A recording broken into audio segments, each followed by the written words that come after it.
Bonjour à tous, je m'appelle Alex Mavrovic et je suis étudiant au doctorat à l'UQTR. Je vais vous parler aujourd'hui de flux de CO2 et de méthane en hiver dans la forêt boréale et dans la toundra arctique.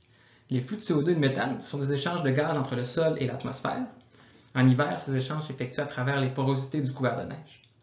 Actuellement, les incertitudes sur les flux de CO2 et de méthane en hiver sont si grandes qu'il est difficile d'affirmer si la toundra agit globalement comme un puits ou une source de carbone.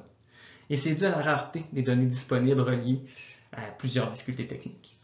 La méthode du gradient de diffusion que nous allons utiliser consiste à effectuer des profils verticaux de concentration de CO2 et de méthane à travers le couvert de neige. À partir du gradient de concentration de ces gaz et des propriétés physiques du couvert de neige, on peut estimer les flux. Je présente aujourd'hui des estimations de flux de CO2 et de méthane collectés l'hiver dernier à la forêt Montmorency, au nord de Québec, à Inuvik, dans les territoires du Nord-Ouest, et à Cambridge Bay, au Nunavut.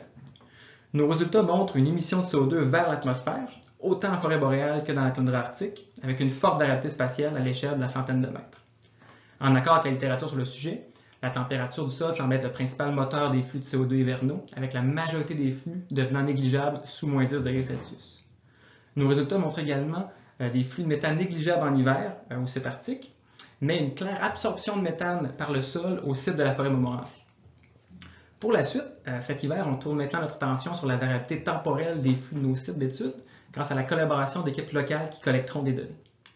À l'hiver dernier, nous avons observé plusieurs pics importants de concentration de CO2 juste en dessous de l'interface neige-atmosphère en toundra arctique.